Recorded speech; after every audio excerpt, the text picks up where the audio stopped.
Orient bell tiles studio से आप देख रहे हैं एबीपी न्यूज। नमस्कार, मैं हूं आपके साथ शीरीन और एबीपी न्यूज पर आप देख रहे हैं रणनीति। और आज रणनीति में न्यूज मेकर हैं औरंगजेब पर छिड़ी जंग और क्रिकेट का विराट स्वरूप। सबसे पहले शुरुआत करेंगे महाराष्ट्र से लेकर उत्तर प्रदेश की सियासत में औरंगजेब पर छिड़ी हुई जंग से।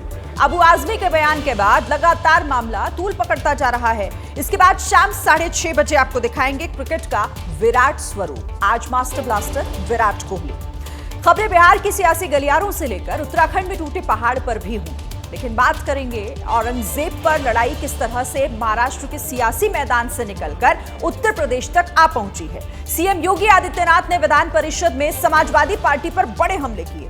योगी ने औरंगजेब के कसीदे पढ़ने वालों पर तीखा हमला बोला। उन्होंने कहा कि ऐसे लोगों को एक बार यूपी भेज दो, इलाज हम कर देंगे। अखिलेश यादव भी अबू आजमी के बचाव में उतर आए। उन्होंने कहा कि ये नकारात्मक सोच का बचपना है। जाहिर है औरंगजेब पर सियासी जंग और तेज हो गई है। औरंगजेब जैसे दुष्ट और क्रूर भारत की आस्था को निर्ममता के साथ रौंदने का कार्य करने वाले व्यक्ति को महिमामंडन करते हो। औरंगजेब पर सियासी संग्राम अब महाराष्ट्र से आगे यूपी तक कूच कर चुका है। विधान परिषद में आज सीएम योगी ने औरंगजेब प्रेमियों की जमकर खबर दी।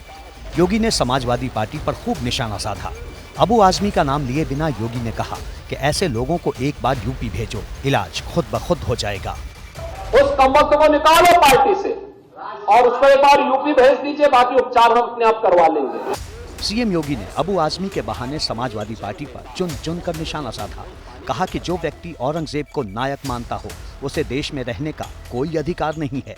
जो व्यक्ति छत्रपति शिवाजी महाराज की परंपरा पर गौरव की अनुभूति करने की बजाय लज्जा महसूस कर रहा हो और औरंगजेब को अपना नायक मान रहा हो, क्या उसको भारत के अंदर रहने का अधिकार होना चाहिए? क्या औरंगजेब जैसे दुष्ट और क्रूर धर्मांध मंदिरों को तोड़ने वाले व्यक्ति को, भारत की आस्था को निर्ममता के साथ रौंदने का कार्य करने वाले व्यक्ति को महिमामंडन करते हो? इन सब के बीच समाजवादी पार्टी अध्यक्ष अखिलेश यादव ने सोशल मीडिया एक्स पर लिखा है कि निलंबन से सच नहीं छिप सकता। अखिलेश यादव ने कहा कि निलंबन का आधार यदि विचारधारा से प्रभावित होने लगेगा तो अभिव्यक्ति की स्वतंत्रता और गुलामी में क्या अंतर रह जाएगा। कुछ लोग अगर सोचते हैं कि निलंबन से सच की जुबान पर कोई लगाम लगा सकता है तो फिर ये उनकी नकारात्मक सोच का बचपना है। वहीं सीएम योगी के बयान पर पलटवार करते हुए समाजवादी पार्टी ने जबरदस्त तंज कसा है। ये उनका अहंकार बोल रहा है। वो किसी को भी ठीक करने का ठेका ले लेते हैं। तो ये पता नहीं कब वक्त बदले और कब कौन किसको ठीक कर दे। हमारा अनुरोध है कि मुख्यमंत्री जी पहले उत्तर प्रदेश को ठीक करने ध्यान दें, बाहर की चीजें अपने आप ठीक होती रहें। जाहिर है महाराष्ट्र से शुरू हुए इस विवाद ने अब यूपी के सियासी पारे को चढ़ा दिया है। इससे पहले महाराष्ट्र विधानसभा से अबू आजमी को पूरे बजट सत्र के लिए निलंबित कर दिया गया। इस फैसले के बाद आजमी ने कहा कि ये उनके साथ नाइंसाफी है। उनको धमकी भरे फोन कॉल भी आ रहे हैं।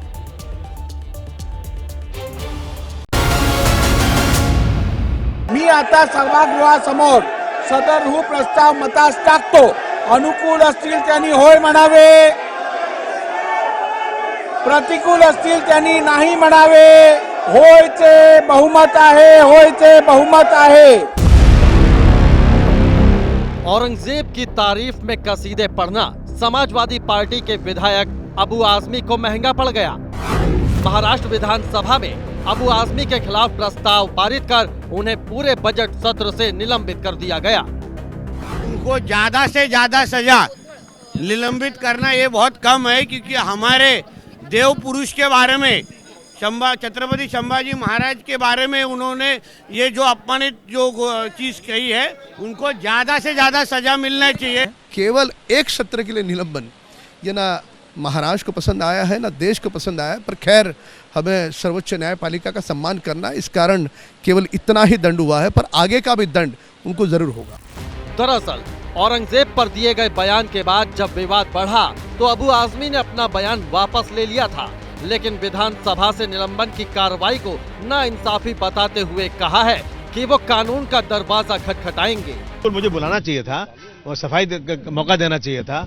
आज मुझे जिस तरह से गालियां दे रहे हैं लोग, टेलीफोन पर गालियां दे रहा है। मैं टेलीफोन नहीं उठा पा रहा हूं। जितने ऐसे नंबर आ रहे हैं जिसके नाम नहीं है, कितने हजारों फोन आ रहे हैं, गालियां दे रहे हैं, मार डालो, काट डालो, क्या क्या बोल रहे हैं। सिक्योरिटी की मांग कर रहे हैं। मैंने लेटर लिख दिया कि अगर मुझे कुछ होगा तो सरकार जिम्मेदार होगी। वहीं महाराष्ट्र में अब अबू आजमी के खिलाफ कई जगहों पर विरोध प्रदर्शन भी हो रहे हैं। पुणे में शिवसेना एकनाथ शिंदे गुट के कार्यकर्ता सड़क पर उतरे और अबू आजमी का पुतला फूंका। जाहिर है महाराष्ट्र में अबू आजमी के विरोध में लोगों की नाराजगी बढ़ गई है।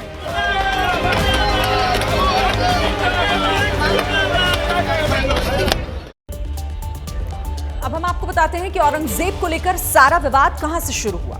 दरअसल समाजवादी पार्टी के विधायक अबू आजमी ने कहा था कि वो औरंगजेब को क्रूर शासक नहीं मानते। औरंगजेब ने कई मंदिर बनवाए। आजमी ने यह भी कहा कि देश में गलत इतिहास दिखाया जा रहा है। उस वक्त लड़ाई युद्ध की थी, धर्म की नहीं। अबू आजमी ने अपने बयान में कहा कि औरंगजेब के समय भारत सोने की चिड़िया कहा जाता था। अब इनके बयान के बाद महाराष्ट्र और देश भर में इसका विरोध शुरू हो गया। हालांकि बाद में अबू आजमी ने अपना बयान वापस ले लिया था। अब इसी बीच एक बड़ी खबर आ रही है। महाराष्ट्र के सीएम देवेंद्र फडणवीस फिल्म छावा देखने पहुंचे। डिप्टी सीएम अजित पवार भी छावा देखने पहुंचे। मंत्री अदिति तटकरे और चंद्रकांत तटकरे भी फिल्म देखने के लिए पहुंचे हैं। उद्धव की पार्टी के नेता अंबादास दानवे भी छावा देखने के लिए पहुंचे।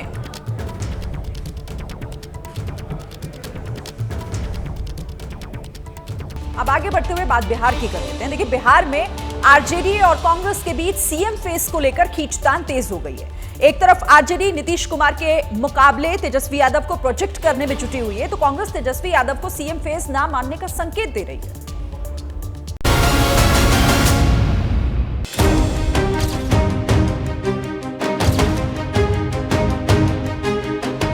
पटना में आरजेडी की युवा चौपाल में लगे पोस्टर का संदेश सिर्फ नीतीश को बुजुर्ग और तेजस्वी को युवा नेता बताने भर का नहीं है, बल्कि इससे कहीं आगे तेजस्वी को नीतीश के मुकाबले सीएम फेस प्रोजेक्ट करना है।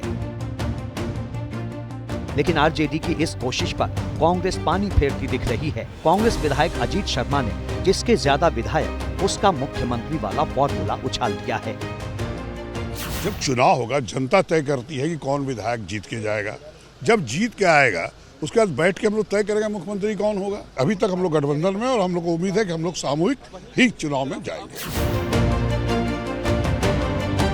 इस बीच चर्चा शुरू हो गई है कि कांग्रेस मंगलवार को बिहार विधानसभा में तेजस्वी के भाषण से नाराज है, क्योंकि तेजस्वी यादव ने न सिर्फ नीतीश कुमार सरकार को निशाना बनाया था, बल्कि 1990 से पहले बिहार में रही कांग्रेस की सरकारों पर भी सवाल उठाए थे। कांग्रेस कल भरे सदन में जिस प्रकार से तेजस्वी यादव ने उनको अपमानित किया, कांग्रेस के सारे पुराने नेताओं के कपड़े उतारने का काम किया, तो आज कांग्रेस ने उनको आईना दिखाया कि तुम हमको अपमानित करोगे तो लो मैंने भी बदला लिया।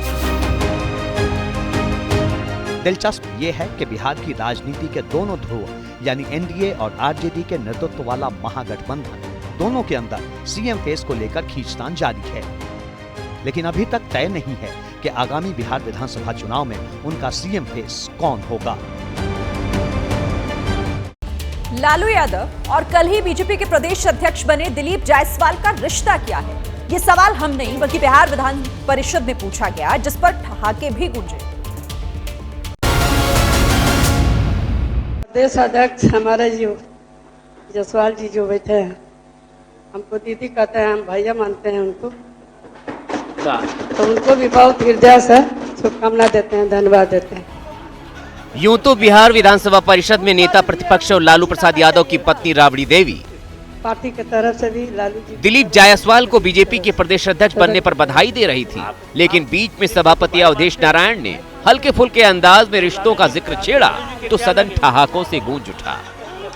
आप दिलीप जी को भाई मानते हैं? भाई मानते हैं, दीदी कहते हैं। तो लालू जी के क्या लगे वो? लाएंगे नहीं लाएंगे, उनको खिलाएंगे, वो पद लिए उनको खिलाना चाहिए ना। बिहार की राजनीति में लालू यादव बीजेपी का पहला टारगेट रहे हैं, लेकिन राबड़ी देवी ने दिलीप जायसवाल के साथ भाई बहन के रिश्ते का जिक्र छेड़ा तो लालू यादव का जिक्र लाजमी था, जिस पर पूरे सदन की हंसी छूट गई। गंगा के पानी पर बिहार राज्य प्रदूषण नियंत्रण बोर्ड की रिपोर्ट ने बिहार की राजनीति का पारा चढ़ा दिया है। आज आरजेडी विधायक मुकेश यादव बोतल में गंगा जल लेकर विधानसभा पहुंच गए और सरकार नदी की सफाई पर जवाब मांगा है सरकार से।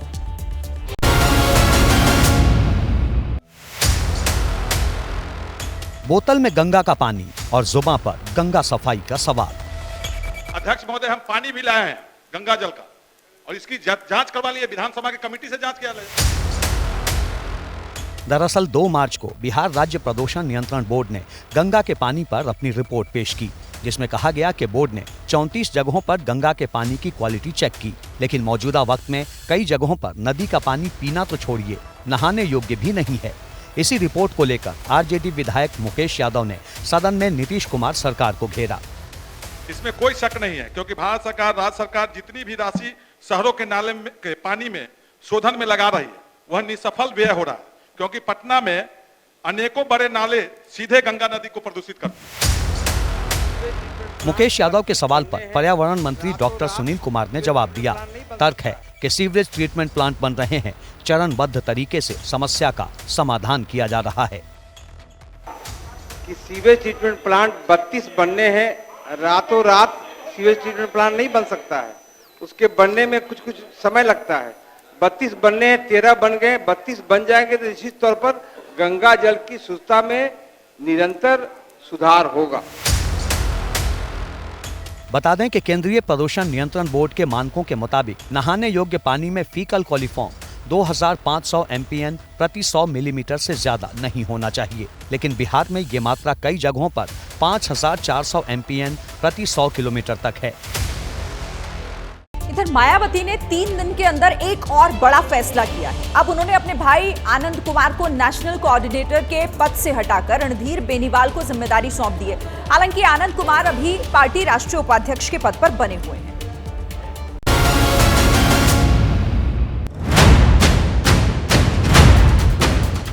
2 मार्च को मायावती ने आनंद कुमार को नेशनल कोऑर्डिनेटर की जिम्मेदारी सौंपी और 5 मार्च यानी 3 दिन के अंदर ही उन्हें नेशनल कोऑर्डिनेटर के पद से हटा भी दिया। 3 दिन के अंदर बदले फैसले पर मायावती ने तर्क दिया है कि आनंद कुमार पार्टी उपाध्यक्ष के साथ नेशनल कोऑर्डिनेटर की जिम्मेदारी नहीं चाहते थे।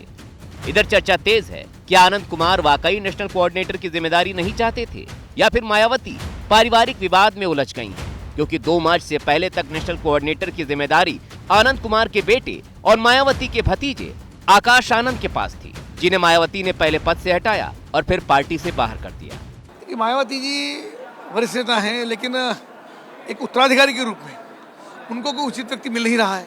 आनंद को लेकर आई, फिर हटाया, फिर लगाया, फिर हटाया, तो उनका खुद का अपना जो मन है, उनका विचार है, वो किसी पे टिक नहीं रहा है कि ये भरोसा नहीं कर पा रही, पर बसपा को आगे बढ़ना चाहिए। कहीं ना कहीं ऐसा महसूस होता है कि जो विपक्षी सोच की होना चाहिए, उनको जो विपक्षी सोच उनके अंदर होनी चाहिए, उसमें कहीं ना कहीं कमी आई है। हम लोगों का ध्येय होता है कि क्या नाम भारतीय जनता पार्टी को कैसे हराएं, लेकिन ये जो एक्टिविटी बहुजन समाज पार्टी में हो रही है, इससे कहीं ना कहीं बहुजन जो वोटर है उसका झुकाव समाजवादी पार्टी की तरफ बढ़ रहा है।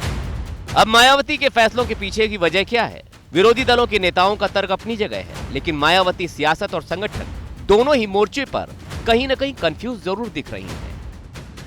चारधाम यात्रा शुरू होने से पहले चमोली में हेमकुंड साहिब और फूलों की घाटी को जोड़ने वाला पुल टूट गया और इस हादसे के बाद कई गांवों का संपर्क टूट गया है। प्रशासन राहत बचाव कार्य में जुटा हुआ है।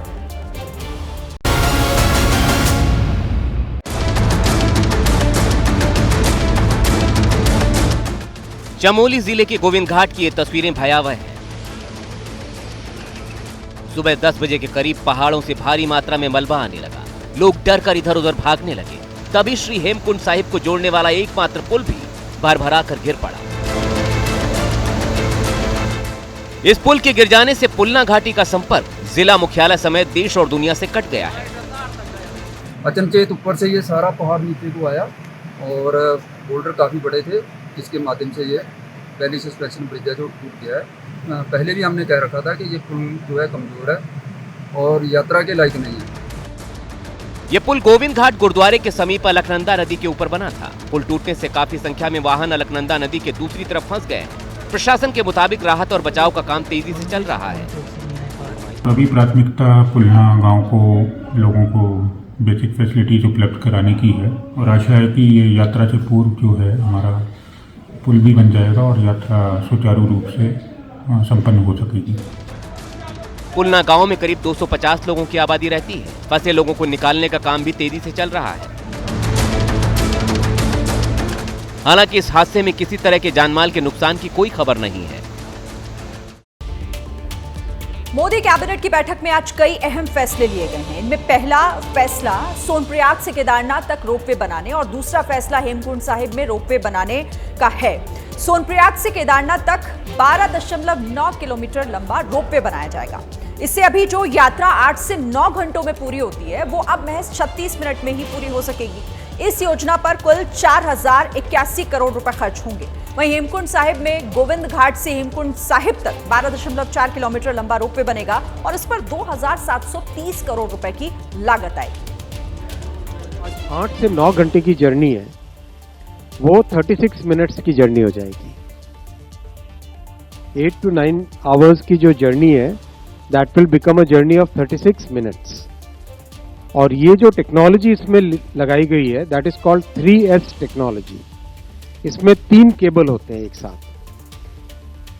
3 केबल में एक केबल हॉलेज का काम करता है, 2 केबल उसको सपोर्ट करते हैं पूरे गंडोला को। और जो गंडोला है वो अपने आप में एक मिनी बस जैसा है।